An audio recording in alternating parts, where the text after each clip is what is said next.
So alright guys, nandito naman tayo sa update ngayon, ngayong araw. It's September 12, Thursday ngayon. So what will be the next move of gold? So therefore, dito po sa daily time frame is nakita natin, meron tayong sell setup at nandito dito naman, meron tayong buy setup. So first, so meron tayong news ngayon. So yung news natin ngayon is, tignan natin. Yung news natin ngayon is, check, sa Forex Factory. Tignan natin yung mga balita.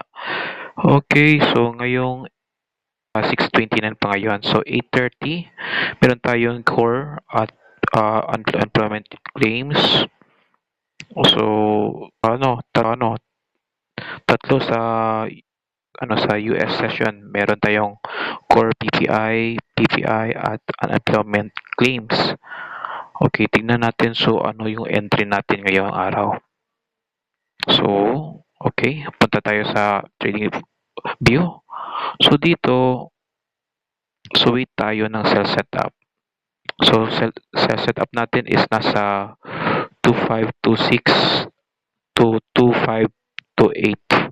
So diyan tayo mag-sell. Bakit diyan tayo nag-sell? Okay, nandito. Ito yung reason natin.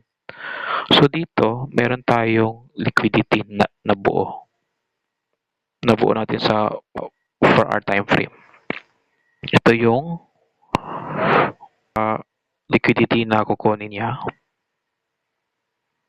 Pack. Ganun. Ito, so liquidity. So, hintay tayo dyan. So, first setup sell, dyan tayo sa sell zone natin is nasa 2568 until 2528 na price ng gold. Okay. So, anong galawan dito? Okay, I'll show you. Punta tayo sa hourly time frame. Sorry, okay, mayroon dito. So, dito, nakita natin London session pa. So, aabot ng New York session, ito yung galawan. Ito yung possible na galawan natin, guys. Okay? So, kukunin niya yung high of the day, pack. Oh, so wait. Mali yung top tokens. Alright. Ito, ganyan. Pack, kunin niya. Pack, ganun. Pupunta yan sa zone natin. Pack, dyan tayo sa sell. So, sa tiken na yung zone dito. Ito na zone, tiken. So, babalik naman siya. Babalik siya until kunin niya yung nasa ibaba na mga liquidities dito. Liquidity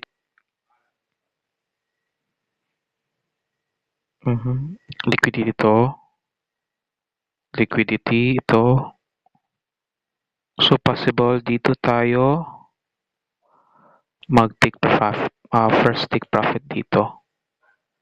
So dito guys, based sa sa experience ko sa trading.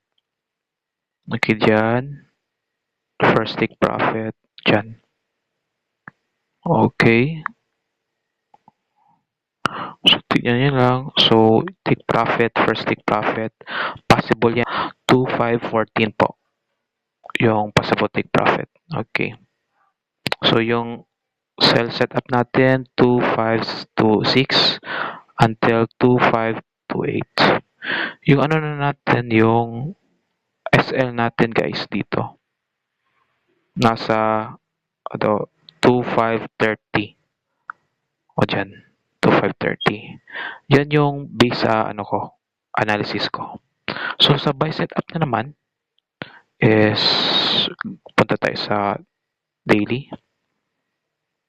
So daily time frame. So kukunin niya yung dito. Yung previous daily low. Ito guys. Ito yung previous daily low. Ito. So possible guys, ito yung galawan. Kunin niya yan. Kaya ito guys, pack. Punta yan sa yan, pack. dyan. Balik yan. Oops, may ads. Uy, ano ba yan? Tapos, done. O, dyan siya. Buy. Yung buy opportunity natin dito is nasa 2493 until 2485. Ano to? Just my uh, insights for gold. So, ano lang guide lang nyo to kung saan kayo magbabay. So, buy. Dito kayo mag-buy sa 2493 until 2485. Okay, possible yan.